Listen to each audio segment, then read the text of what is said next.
مگر خدا نے ایک غیر معمولی فرشتے کو خلق کیا تاکہ پوری آسمانی ہجوم کے رہنما کے طور پر خدمت سر انجام دے۔ بائبل ہمیں بتاتی ہے کہ اس کا نام لوسیفر تھا، جس کا مطلب ہے روشنی کا علم بردار۔ یہ کروبی خدا کی تخلیق کردہ مخلوقات میں سب سے بڑا تھا اور خدا کے تخت کے قریب ترین مقام پر تھا اور آسمانی اختیار میں سیدھے یسوع کے نیچے تھا۔ لوسیفر کا کام خدا کی مرضی کے مطابق روشنی اور علم کو باقی تمام فرشتوں تک پہنچانا تھا۔ لوسیفر خدا کی سب سے شاندار تخلیق تھی۔ وہ بہت خوبصورت اور قیادت اور تنظیم کی حیرت انگیز طاقتوں سے مالا مال تھا۔ فرشتوں میں اس کی بہت عزت کی جاتی تھی اور دوست کی طرح پیار کیا جاتا تھا۔ پھر بھی خدا یہ جان چکا تھا کہ چالاک لوسیفر نور کی بادشاہی میں کیا کچھ متعارف کروانے کو تھا۔ تو خاتم الکمال دانش سے معمور اور حسن میں کامل ہے، ہر ایک قیمتی پتھر تیری پوشش کے لیے تھا۔ تو ممسوح کروبی تھا اور میں نے تجھے خدا کے کوہ مقدس پر قائم کیا۔ تو وہاں آتشی پتھروں کے درمیان چلتا پھرتا تھا۔ تو اپنی پیدائشی کے روز سے اپنے راہ و رسم میں قابل تھا، جب تک کہ تجھ میں ناراستی نہ پائی گئی۔ جیسے ہی لوسیفر طاقت میں اپنے حسن پر غور کرنے لگا، اس کا دل آہستہ آہستہ بدلنے لگا۔ اس نے اپنی توجہ خدا سے ہٹا دی اور وہ صرف اپنے آپ سے محبت کرنے لگ گیا۔ بغاوت کی یہ بیج اس کے دل کے اندر کیسے اور کیوں اگے، ہم شاید کبھی بھی پوری طرح سے نہ سمجھیں، لیکن یسایہ نبی لوسیفر کی سوچ میں یہ بصیرت فراہم کرتا ہے۔ اے صبح کے روشن ستارے، تو کیوں کر آسمان پر سے گر پڑا؟ اے قوموں کو پست کرنے والے، تو کیوں کر زمین پر پٹکا گیا؟ تو اپنے دل میں کہتا تھا، میں آسمان پر چڑھ جاؤں گا، میں اپنے تخت کو خدا کے ستاروں سے بھی اونچا کروں گا اور میں شمالی اطراف میں جماعت کے پہاڑ پر بیٹھوں گا، میں بادلوں سے بھی اوپر چڑھ جاؤں گا، میں خدا تعالیٰ کی مانند ہوں گا۔ لوسیفر نے آہستہ آہستہ خدا کی طاقت کی لالچ شروع کر دی، لیکن اس کے کردار کی نہیں۔ جب اس نے خوبصورتی میں اپنی غیر معمولی صلاحیتوں کے بارے میں سوچا تو غرور اور خود سربلندی کے سرطانی خیموں نے اس کے دماغ کو اپنی لپیٹ میں لے لیا۔ اس ناراضگی اور حسد نے بالآخر اسے خدا کے مقدس قانون کی خلاف ورزی کرنے اور اپنی حکومت کے خلاف بغاوت کرنے پر مجبور کیا۔ ہمیں یہاں رکنا ہوگا اور اس بات کو واضح کرنا ہوگا، طبیعت کے قوانین میں شروع سے ہی خدا کا لفظ اس دنیا پہ حکومت کرنے کے لیے تھا جس میں ہم رہتے ہیں۔ ان فطری قوانین کے بغیر کائنات اسی طرح انتشار کا شکار ہو جائے گی جس طرح اخلاقی قانون نے کائنات کو ہمیشہ سلامتی اور استحکام فراہم کیا ہے۔ کچھ لوگ یقین کرتے ہیں کہ 10 احکام اس وقت تک موجود نہیں تھے جب تک خداوند نے انہیں کوہ سینا پر موسیٰ کے حوالے نہیں کیا، لیکن کلام پاک ہمیں سکھاتا ہے کہ خدا کے قانون کے اصول اب تک موجود رہے ہیں، کیونکہ یہ اس کی آسمانی محبت کی بادشاہی کی بنیاد ہے۔ اس کے ہاتھوں کے کام برحق اور پورا دل ہیں، اس کے تمام قوانین راست ہیں، وہ ابدالآباد قائم رہیں گے۔ خدا کے 10 احکام خدا کی محبت کے کردار کا خلاصہ ہیں۔ پہلے 4 احکام بیان کرتے ہیں کہ خدا کون ہے، اس کی طاقت، اس کا علاقہ کون سا ہے، اور آخری 6 یہ بیان کرتے ہیں کہ خدا اپنی دیانتداری، اپنی پاکیزگی، اپنی وفاداری میں کیسا ہے۔ یہ تمام کی تمام باتیں سچی ہیں اور ہمیشہ سچی رہیں گی۔ ابدیت کی تاریخ میں یہ پہلی مرتبہ تھا کہ لوسیفر نے ان کامل اصولوں کی خلاف ورزی شروع کر دی۔ لوسیفر جانتا تھا کہ خدا کی طاقت اور حیثیت کا اشتراک حاصل کرنے کے لیے اسے مدد کی ضرورت پڑے گی، چنانچہ اس نے کام شروع کر دیا اور دوسرے فرشتوں کے درمیان شیطانی طور پر گردش کرنے لگا اور خدا کی قیادت کے متعلق شکوک اور عدم اطمینان کے بیج بوتے ہوئے وہ اپنی خوبیوں کو باریک بینی سے اجاگر کرنے لگا، اور اس نے اس بات پر زور دیا کہ خدا اس کی خدائی طاقت کا غلط استعمال کر رہا ہے اور اس کا قانون اپنی ہوشیار اور بے مثال قدرت سے اس کی مخلوق کی حقیقی آزادی اور خوشی کو محدود کر رہا ہے۔ اصل میں لوسیفر نے فرشتوں کی ایک بڑی تعداد کو اپنی بغاوت میں اس کے ساتھ شامل ہونے پر آمادہ کیا۔ آپ حیران ہوتے ہوں گے کہ اتنے ذہین فرشتے اس دھوکے باز کی پیروی میں کیسے پھنس سکتے ہیں۔ ہم یہ بات ذہن میں رکھیں کہ کسی فرشتے نے پہلے کبھی جھوٹ نہیں سنا تھا، اور بغاوت کے اس ابتدائی مرحلے میں فرشتوں کو یہ احساس نہیں تھا کہ لوسیفر خدا کے مقام کو حاصل کرنے کے لیے کس قدر جنون میں مبتلا ہو جائے گا۔ وہ نہیں جانتے تھے کہ وہ آخر کار خدا کے اپنے بیٹے کو اذیت دینے اور قتل کرنے کے لیے جھک جائے گا اور اس کے تخت پر قبضہ کرنے کی کوشش کرے گا۔ عجیب طور پر لوسیفر نے سوچا کہ وہ اپنے حقیقی مقصد کو خدا سے چھپا سکتا ہے۔ ان پر افسوس جو اپنی مشورت خداوند سے چھپاتے ہیں، جن کا کاروبار اندھیرے میں ہوتا ہے اور کہتے ہیں کون ہم کو دیکھتا ہے، کون ہم کو پہچانتا ہے۔ ایک لمحے کے لیے بھی یہ مت سوچیے کہ لوسیفر کی بغاوت نے خدا کو حیران کر دیا یا وہ اس سے بے خبر تھا۔ خدا اپنی مخلوق کے خیالات سمیت ہر ایک چیز کو جانتا ہے۔ وہ بخوبی سمجھ گیا تھا کہ لوسیفر کے دماغ میں کیا چل رہا ہے، اور خدا نے پیار بھرے انداز میں فرشتے کو اپنے خطرے سے خبردار کیا، لیکن آخر میں فخر اور خود پسندی لوسیفر کو توبہ کرنے کی اجازت نہیں دے گی۔ لہٰذا اس نے عاجزانہ اطاعت کے بجائے خدا کے خلاف کھلی بغاوت کا انتخاب کیا۔ کچھ لوگ حیران ہیں کہ کیا خدا نے ایک عیبدار فرشتے کو پیدا کیا؟ بالکل نہیں، بلکہ اس نے لوسیفر کو انتخاب کی آزادی کے ساتھ بنایا۔ آپ یہ دیکھیں کہ انتخاب کی آزادی ایک حیرت انگیز چیز ہے، لیکن اس کے ساتھ ناقابل یقین خطرہ ہے، جس میں بغاوت کا خطرہ اور یہ امکان بھی ہے کہ خدا کی محبت کو رد کیا جا سکتا ہے۔ آپ دیکھیں کہ حقیقی محبت پہلے سے سکھائی ہوئی مخلوق سے نہیں آ سکتی، اسے مجبور نہیں کیا جا سکتا، یہ رضامندی کے طور پر ہوتی ہے۔ مثال کے طور پر یہ چھوٹا روبوٹ کتا کتنا پیارا ہے، یہ کبھی بھی مجھ سے محبت نہیں کر سکتا، یہ مجھ سے پیار کرتا دکھائی دے سکتا ہے، لیکن یہ صرف پہلے سے طے شدہ ہدایات پر عمل کر رہا ہے، اس کے پاس کوئی دوسرا چارہ نہیں ہے۔ اور دوسری جانب یہ پیارا سا کتا حقیقتاً مجھے دیکھ کر خوش ہوتا ہے، اس نے مجھے اپنا پیار دینے کے لیے منتخب کیا ہے، اور وقت کے ساتھ ساتھ ہمارا رشتہ بڑھے گا اور مضبوط ہوگا۔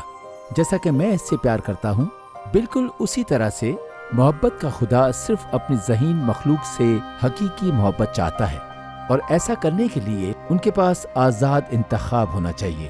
لوسیفر کی بغاوت اس بات کا سب سے بڑا ثبوت ہے کہ اسے واقعی میں وہ آزادی حاصل تھی۔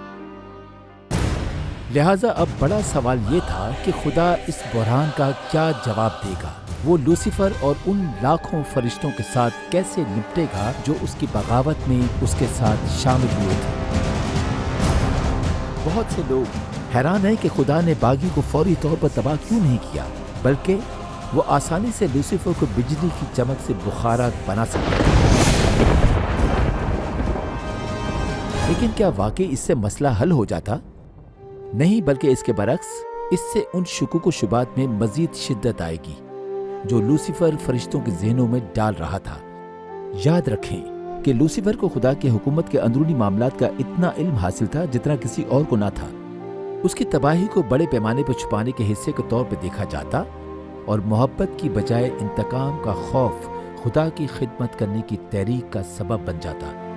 نہیں، خدا اپنی حکمت میں جانتا تھا کہ بحران سے نمٹنے کا بہترین طریقہ یہ تھا کہ اسے اپنے راستے پر چلنے دیا جائے۔ یہ واحد طریقہ ہوگا جس سے یقینی بنایا جائے کہ برائی دوبارہ کبھی سر نہ اٹھا پائے گی۔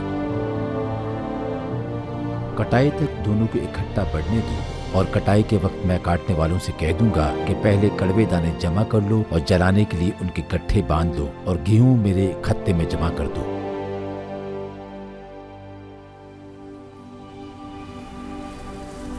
اونٹ کٹاروں اور گندم کی تمثیل میں یسوع نے واضح کیا کہ ایک پودے کو اپنی حقیقی نوعیت کو ظاہر کرنے کے لیے بڑھتے وقت کی ضرورت ہوتی ہے۔ اپنی لامحدود حکمت میں خدا جانتا تھا کہ وقت آنے پر لوسیفر کا اصل کردار بے نقاب ہو جائے گا، اور اس کی بغاوت کا تلخ پھل سب پر ظاہر ہو جائے گا۔ اب تک کائنات کے تمام شہری گناہ سے ناواقف تھے، اور ہمیشہ ایسا نہیں رہا، بلکہ جب انہوں نے خود پرستی کی تو یہ ان کی اپنی تباہی کا خوفناک سبب ٹھہرا۔ آخر کار خدا کی حکومت کی حکمت اور محبت ہمیشہ کے لیے ثابت ہوئی، اور پوری کائنات محفوظ ہو گئی۔ جیسا کہ لوسیفر اور اس کے حامیوں نے بغاوت کو سامنے لایا، خداوند جانتا تھا کہ امن نہیں ہوگا۔ اگر انہیں آسمان میں رہنے دیا گیا تو ایک لکیر کھینچنی ہوگی اور باقیوں کو بے دخل کرنا ہوگا۔ لیکن لوسیفر اور اس کے حامی کبھی بھی اپنی مرضی سے امن سے نہیں جائیں گے، اور اگلا مرحلہ جنگ تھا۔ پھر آسمان پر لڑائی ہوئی۔ میکائیل اور اس کے فرشتے اژدہا سے لڑنے کو نکلے، اور اژدہا اس کے فرشتے ان سے لڑے، لیکن غالب نہ آئے، اور اس کے بعد آسمان پر ان کے لیے جگہ نہ رہی، اور وہ بڑا اژدہا یعنی وہی پرانا سانپ جو ابلیس اور شیطان کہلاتا ہے اور سارے جہان کو گمراہ کر دیتا ہے، زمین پر گرا دیا گیا، اور اس کے فرشتے بھی اس کے ساتھ گرا دیے گئے۔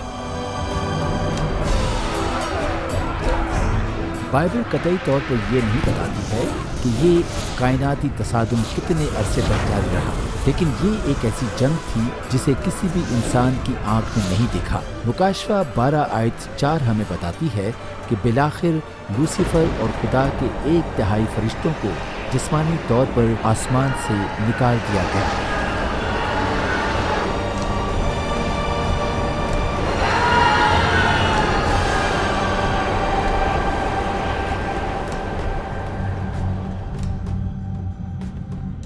لیکن اس کے بعد کیا لوسیفر کے پاس اب لاکھوں فرشتے تھے؟ لیکن اسے ایک ایسی جگہ کی ضرورت تھی جہاں بہت ہی جلد اپنی بغاوت جاری رکھ سکے۔ کائنات کو سمجھنا ہوگا کہ گناہ کی مزدوری کتنی تکلیف دہ اور مہنگی ہو سکتی ہے، کیونکہ جنگ ابھی ختم نہیں ہوئی تھی بلکہ یہ شروع ہوئی تھی۔ لوسیفر روشنی کا علم بردار اب شیطان دشمن بن چکا تھا۔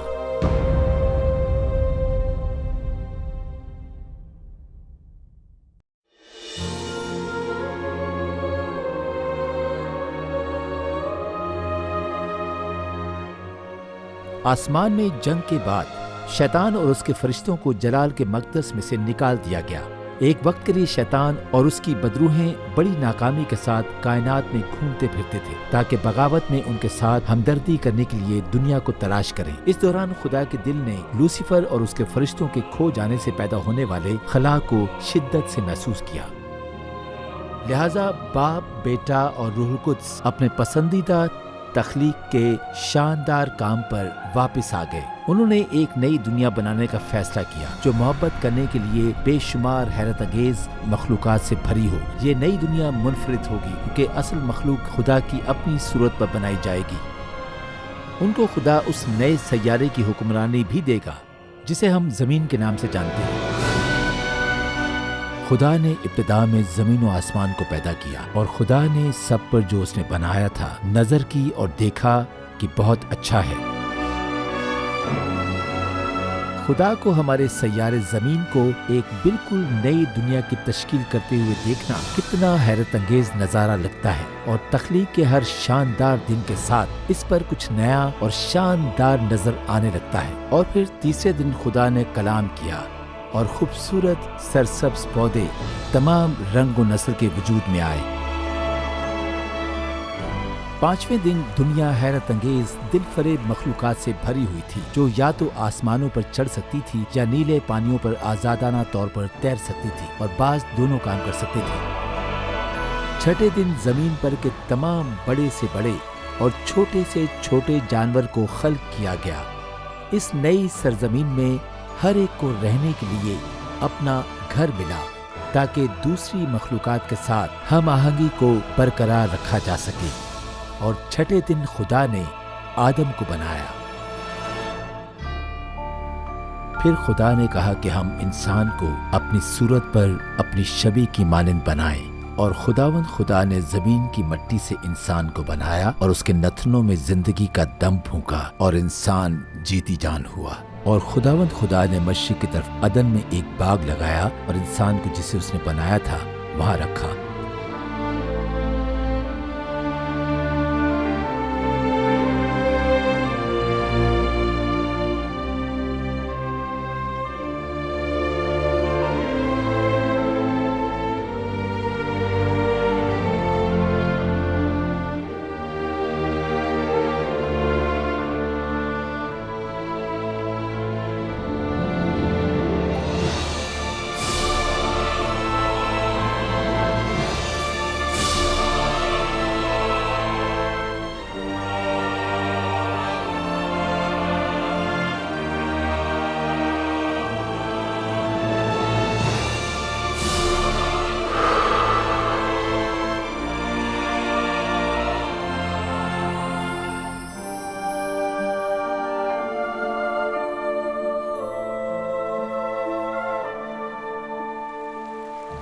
خدا کی صورت میں ایک آزاد سوچ رکھنے والا خود مختار فرد ہونا کتنا بڑا اعزاز ہے۔ شروع میں انسان کو اپنے ننگے پن کا علم نہیں تھا۔ ایسا اس لیے تھا کہ گناہ سے پہلے وہ جلال اور نور سے ملوث تھا۔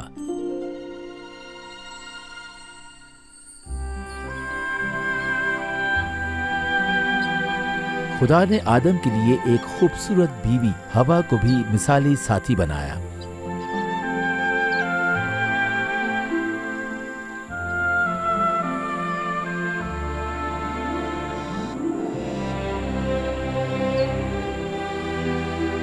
خوشگوار جوڑے کو ایک شاندار باغ میں رکھا گیا جو ان کی خوشیوں کو بڑھانے کے لیے بے عیب بنایا گیا تھا۔ آدم اور ہوا اور زمین کی دوسری مخلوقات کو بھی ان کی اپنی شکل میں پیدائش کا الہی استحقاق دیا گیا تھا۔ یہ خدا کا منصوبہ تھا کہ نسل انسانی اس کامل فردوس پر ہمیشہ کے لیے تسلط برقرار رکھے، ہمیشہ کے لیے خوش اور صحت مند رہے۔ وہ خدا کے لگائے ہوئے باغ میں کام کریں اور اپنی زیر نگرانی تمام مخلوقات کی محبت اور صحبت سے لطف اندوز ہوں۔ ہمارے پہلے والدین نے جس ماحول کا تجربہ کیا وہ آج کی دنیا سے بالکل مختلف تھا۔ گلاب میں کانٹے نہیں ہوتے تھے، زہریلے کیڑے بھی کچھ نہیں کہتے تھے، اور شیر اور بھیڑ کے بچے مل کر رہتے تھے۔ لیکن سب سے بڑی نعمت یہ تھی کہ انسان اپنے بنانے والے کے ساتھ کامل ہم آہنگی میں رہتے تھے۔ ہر 7ویں دن آدم اور حوا اپنی خوشگوار مشقت سے آرام کرتے اور اپنے آنے والے خالق کے ساتھ کھلی خوشیوں کی رفاقت کا انتظار کرتے۔ یہ ایک شاندار حیرت انگیز دنیا تھی، اور یہ سب سے خوشگوار حالت ابد تک جاری رہتی اگر ہمارے پہلے والدین صرف ایک سادہ امتحان میں وفادار ثابت ہوتے۔ لیکن نیک و بد کی پہچان کے درخت کا کبھی نہ کھانا، کیونکہ جس روز تو نے اس میں سے کھایا تو مرا۔ کیونکہ دشمن نے اپنی بغاوت سے کائنات کو آلودہ کر دیا تھا، تو خدا نے محبت اور وفاداری کے ایک سادہ امتحان کی ضرورت کو محسوس کیا۔ یاد رکھیں، اچھے فرشتوں نے جنگ کے دوران اپنے 1/3 دوستوں کو آسمان سے نکالتے ہوئے دیکھا تھا کہ انہیں یہ کیسے یقین دلایا جا سکتا ہے کہ یہ نئے انسان لوسیفر کا ساتھ نہیں دیں گے اور پریشانی کا باعث بنیں گے۔ چنانچہ خدا نے باغ عدن میں ایک منفرد درخت لگایا جس کا پھل نہیں کھایا جا سکتا تھا، جسے کھانا موت کا باعث تھا۔ فرمانبرداری کے اس آسان امتحان کو پاس کرنا آدم اور حوا کی خدا سے وفاداری اور اس کے کلام پر ایمان کو ظاہر کرنے کو تھا، اور یہ محبت کا امتحان تھا۔ اسی لیے یسوع نے یوحنا 14 میں کہا کہ اگر تو مجھ سے محبت کرتا ہے تو میرے حکم پر بھی چلے گا۔ لیکن کسی اور کو ایمان کے اس امتحان کا علم ہوا اور اس نے اسے اپنے فائدے کے لیے استعمال کرنے کا عزم کیا۔ شیطان ان خوش نصیب انسانوں سے بہت حسد کرتا تھا جو اب اس بابرکت زندگی سے لطف اندوز ہو رہے ہیں جو اس نے کھو دیا تھا۔ ان کا خوشحال وجود اس کے اپنے وجود کے بالکل برعکس کھڑا تھا جو اب جرم، گناہ اور مصائب سے بھرا ہوا تھا۔ اپنی ناراضگی اور غصے میں وہ معصوم جوڑے کو تنہا چھوڑنے پر راضی نہیں تھا، کیونکہ گناہ ہمیشہ دوسروں کو اپنے ساتھ کھینچنے کی کوشش کرتا ہے۔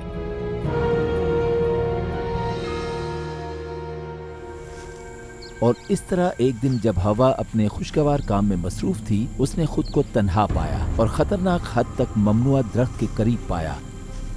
تبھی شیطان نے اپنا موقع دیکھا۔ ایک مسحور کن اژدہے کو اپنا ذریعہ بنا کر گرے ہوئے فرشتے نے ہوا کو درخت سے بلایا اور اسے گفتگو میں مشغول کرنے کا سوچا۔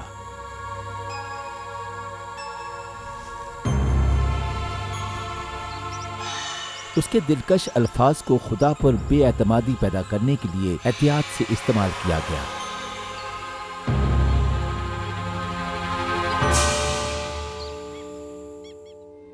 تب سانپ نے عورت سے کہا کہ تم ہرگز نہ مرو گے، بلکہ خدا جانتا ہے کہ جس دن تم اسے کھاؤ گے تمہاری آنکھیں کھل جائیں گی اور تم خدا کی مانند نیک و بد کے جاننے والے بن جاؤ گے۔ عورت نے جو دیکھا کہ وہ درخت کھانے کے لیے اچھا اور آنکھوں کو خوشنما معلوم ہوتا ہے اور عقل بخشنے کے لیے خوب ہے، تو اس کے پھل میں سے لیا اور کھایا اور اپنے شوہر کو بھی دیا اور اس نے کھایا۔ افسوس کے طور پر آزمائشی کی ہموار ریشمی آواز کو سنتے ہوئے اس نے خدا کے کلام کے بارے میں شکوک و شبہات کا اظہار کرنا شروع کیا۔ سانپ نے اسے بہتر طاقت اور حکمت کے وعدے سے بہلایا۔ اسے یہ دلکش لگا